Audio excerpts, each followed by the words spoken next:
Kita nyo mga kakusa, tinaramid ko nga paglimangak na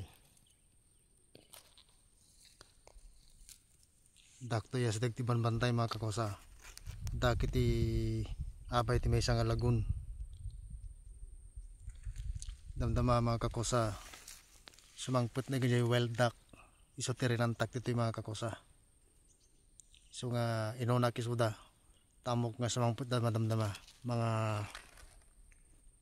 around 12 to 1 sigurado lumapagdan mga kakosa. Ipakita kada kayo no sa dino nga lumapag. Tanay mga kakosa, dito yung tungay parabaw ajay pang snipe ko. Parabaw ko dito eksakto dito nga banda ilusot ko dito mga kakosa. Ipakita kada kayo no sa dino paglandingan da.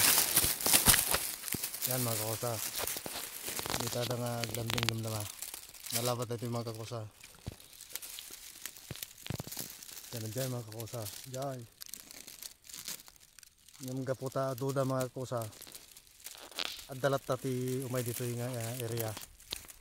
Ito approximately kung ito mga kakosa ti kadayo na ti distance na dyan ti paglandingan danto mga kakosa. Mga 35 to 40 meters dyan mga kakosa. 35 to 40 meters in set up ko na dyan pag snipe ko mga kakosa.